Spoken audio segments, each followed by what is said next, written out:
Y esa es la serpiente antigua que se menciona en Apocalipsis 12, que se le llama Diabolos, acusador. Y esa es la que arrastró a un tercio de los ángeles con su cola.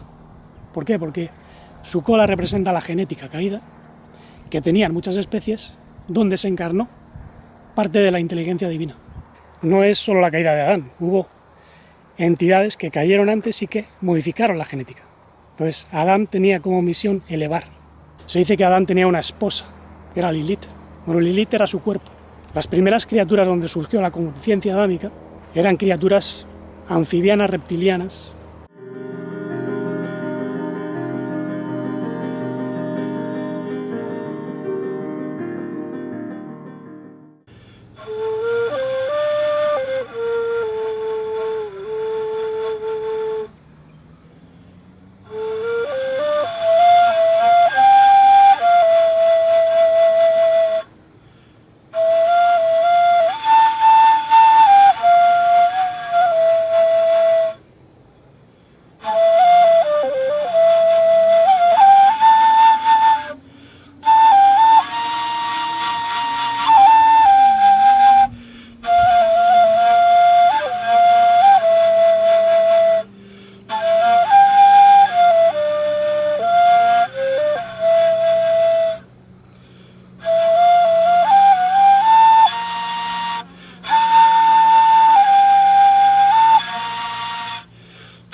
Bienvenidos nuevamente al espacio en armonía.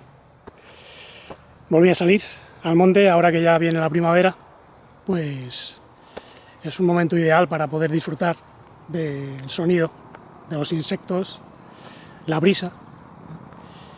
Y bueno, disculpad que haya algo de ruido por el fondo, hay una carretera y no se puede evitar que pasen coches o que haya gente incluso gritando porque hay un pueblo cerca. Y bueno, pues los viernes ya se sabe, ¿no? La gente está un poquito desmadrada, pero esto es un pequeño remanso de tranquilidad. Si escucháis, están sonando los grillos, ¿no?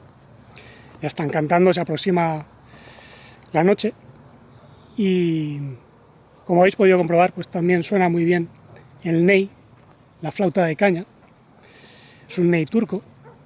Llevo muy poco aprendiendo, apenas comencé pues, el verano pasado, pero ya le voy pudiendo sacar el alma. Y precisamente me gustaría hablaros de secretos muy profundos del alma que tienen que ver con el origen de la humanidad, la caída. Como sabéis, pues todos los años hago siempre un vídeo relacionado con el tema. Y de hecho es de los que más gustan. Los que más visitas tienen suelen ser los del Jardín del Edén, incluso los de Anunnaki, o temas parecidos que normalmente la gente no entiende bien, porque no tiene las claves de interpretación interior y lo ven todo de manera literal. Pero en este canal pues hemos estado viendo cómo lo que llamamos manipulación en realidad no viene de ningún dios. La manipulación en todo caso viene de espíritus caídos, o antropoides o humanoides que sí que metieron cizaña.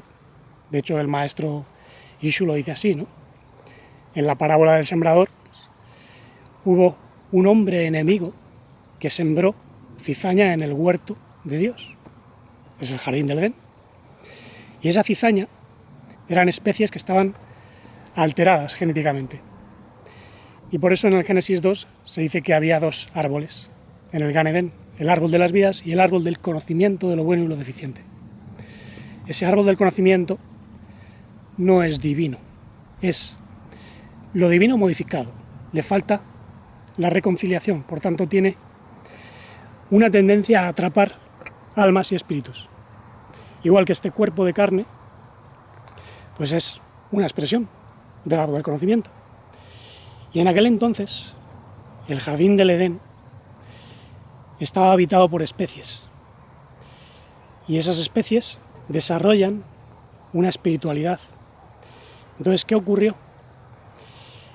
Para entender esto hay que hilar muy fino, porque hay mucha gente que se precipita, no entiende los textos, no comprende los lenguajes antiguos y dice, había un tal Jehová que andaba por ahí haciendo esclavos. Bueno, ahí no habla de eso. Ahí aparece un término que es Yud-Hod-Hei Elohim. Yud-Hod-Hei no es una entidad, es un grado de conciencia que viene de la fuente primordial, por así decirlo. Son 4 grados: el físico, el astral emocional, el mental espiritual y luego el emanatorio, que es de donde viene pues, la yud, la semilla, que procede de un padre, una fuente.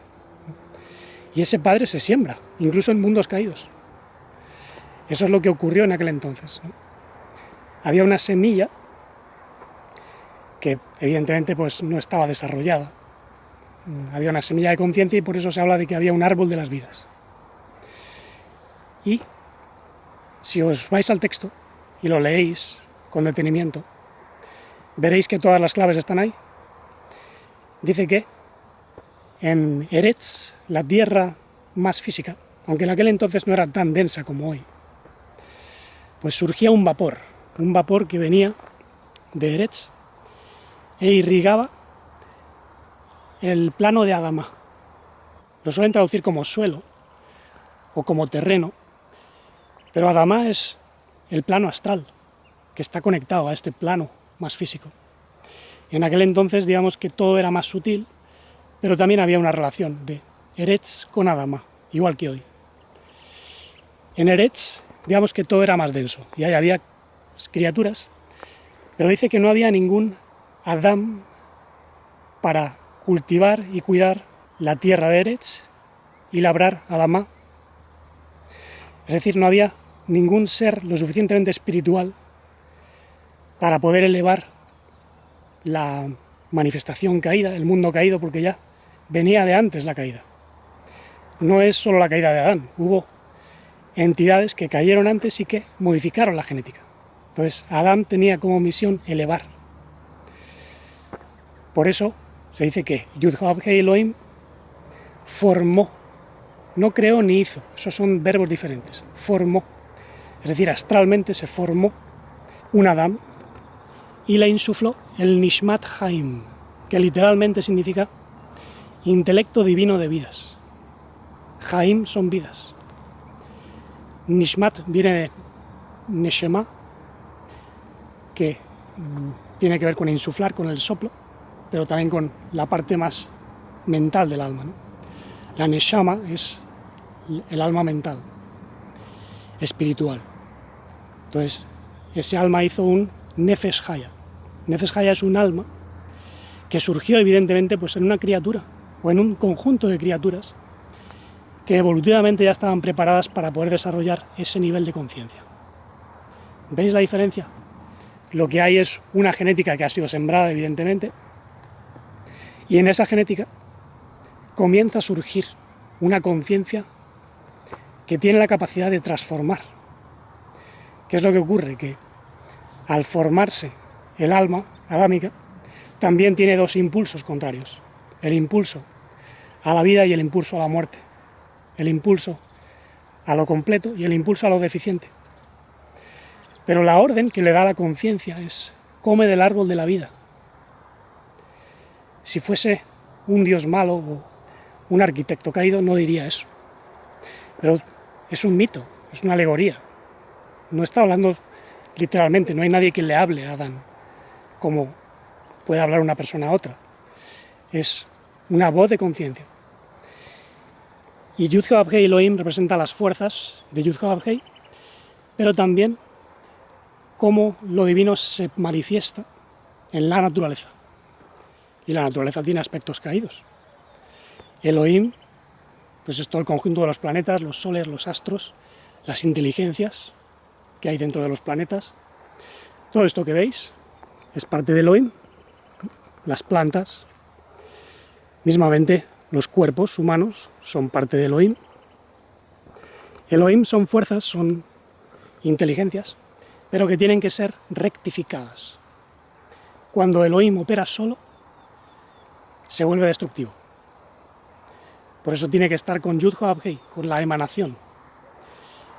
Y Adán, digamos que tenía que armonizar a Elohim dentro de sí. Pero Elohim tiene aspectos masculinos y femeninos. Por eso dice, no es bueno que Adán esté solo. O sea, ese cuerpo espiritual, mental que se había formado dentro de alguna criatura, tenía que interactuar con diferentes formaciones de Elohim. Pues cuerpos físicos, cuerpos emocionales, cuerpos mentales incluso. Por eso se dice que Yud-Heh-Vav-Heh Elohim, es decir, el movimiento evolutivo del universo, le presentó Hayot Ashade, que traducen como bestias de la tierra, pero en realidad yo intuyo que al decir formar son cuerpos astrales que se están formando dentro de pues, criaturas. Y también le presentó Aufim de los Shemaim, o sea, pájaros de los cielos, no significa pájaros físicos. Los está formando, es una tierra de Adama, es una tierra astral. Por tanto, son cuerpos mentales desde mi punto de vista. Y esto aparece también en el Zohar. Aparecen claves que no son fáciles de interpretar, pero al cabo de muchos años todo esto se me fue desvelando dentro. Y dice que Adán dio nombre a todas esas criaturas porque tenía que dar nombre, tenía que convertirlas en parte de Adán para elevar el universo caído. Pero no halló ayuda idónea. Es decir, esos impulsos de cuerpos astrales y cuerpos mentales no fueron idóneos porque también había pues una naturaleza más bien psíquica densa que le arrastraba para abajo. Se dice que Adán tenía una esposa, que era Lilith. Bueno, Lilith era su cuerpo. Las primeras criaturas donde surgió la conciencia adámica eran criaturas anfibianas, reptilianas. Entonces, ese surgimiento de la conciencia en esas criaturas no fue suficiente para rectificarlas. ¿Por qué ocurrió? Bueno, no porque estuviesen haciendo experimentos en probetas, sino porque la conciencia llueve sobre todo el universo y la recibe quien puede recibirla. Quien no puede, pues quizás participa un poquito de la conciencia divina, pero no la desarrolla plenamente, como el ser humano hoy en día, ¿no? La luz es como el sol. Digamos que irradia sobre todos, pero no elige sobre quién. Entonces, eso es lo que ocurrió. Por tanto, en el Gan Edén había criaturas que tenían pues un guf, un cuerpo, una neshama, un alma mental, y también desarrollaron pues cierto cuerpo emocional, astral, con aspectos mentales que arrastraba o que apagaba la conciencia, el sol de la conciencia. Por eso se dice que cuando Adán no halló ayuda idónea, estando ligado a cuerpos de criaturas, cayó en un sueño, en un tardemá. Yud-Hab Hei Elohim puso a Adán en un tardemá. Lo que ocurre es que cuando una conciencia se encarna en un cuerpo, sobre todo más denso, se apaga. Entonces entra en un sueño, igual que cuando venimos a este cuerpo físico, pues no nos acordamos de nuestro origen espiritual. Es lo que le ocurrió a ese alma espiritual, que tenía un nivel mucho más grande que el de muchos humanos hoy en día, pero digamos que las pasiones de lo más denso le tiraron para abajo. Entonces, dice que al encarnar en un cuerpo se le quitó un lado. Ese lado, cuenta el Zohar, que era Lilith. Entonces, hicieron una modificación para que pudiese rectificar. Entonces ahí están interviniendo diferentes fuerzas de la naturaleza. La naturaleza prepara el terreno para que pueda haber evolución espiritual y no puede aniquilar de golpe todo lo que es negativo. Por eso se prepara el terreno de tal manera que pueda haber una armonización. Entonces Adán tenía que conocer su lado masculino y femenino. Pero el femenino solo se conoce en interacción con un cuerpo, las emociones. ¿Qué es lo que ocurre? Que esa parte femenina es también la que escucha los susurros de espíritus caídos y también del propio cuerpo, que tiene sus pasiones, sobre todo si es un cuerpo más carnal, más psíquico, no un cuerpo espiritual elevado. Entonces, Adán cayó en ese sueño y comenzó a hacerse más consciente de su parte femenina. Por eso dice que la mujer es carne de mi carne y huesos de mis huesos, es decir, mi cuerpo. El alma se encarnó en un cuerpo, entonces se volvió más consciente de lo carnal, pero también tenía carne espiritual. Por eso se dice que al quitarle a un lado, una costilla, traducen muchas veces, pues pusieron carne en lugar de esa otra característica, que como he dicho era Lilith. Lilith era, vamos a decirlo, una especie, pero posiblemente hubo algún tipo de cambio en los cuerpos cuando se encarnó Adán, ¿no? Y Adán, digamos que tenía que armonizar pues su parte femenina, transformando completamente las energías lilitianas y samaelianas, que sería ya el veneno que surge cuando la conciencia femenina divina se tuerce. El veneno intelectual que surge cuando la conciencia divina está opacada. Hay inteligencia, pero no total, ¿no? Hay un eclipse de conciencia. Entonces, ese aspecto samaeliano y lilitiano de Adán tenía que ser transformado y para ello debía comer del árbol de las vidas, es decir, escuchar la voz de la conciencia, tomar su corona. Sin embargo, como se suele decir, estaba desnudo Adán.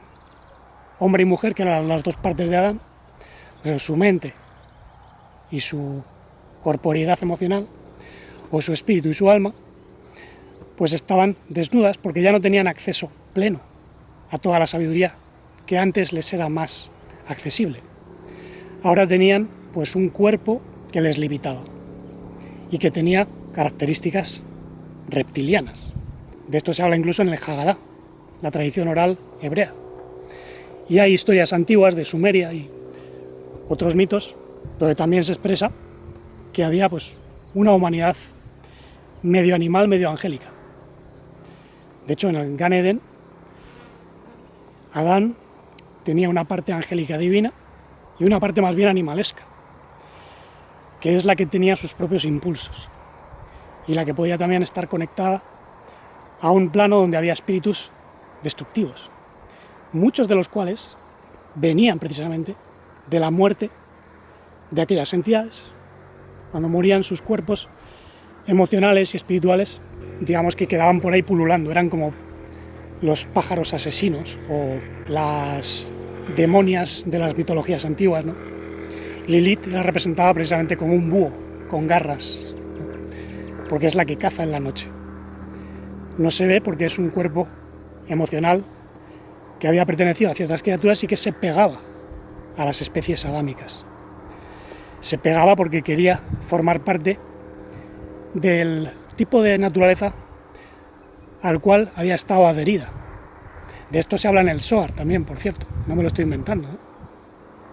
Sin embargo, en aquel entonces, pues la humanidad medio espiritual, medio psíquica, carnal, no evolucionó lo suficiente y se dejó llevar más por esas pasiones y comió del árbol del conocimiento, que es pues un cuerpo manipulado.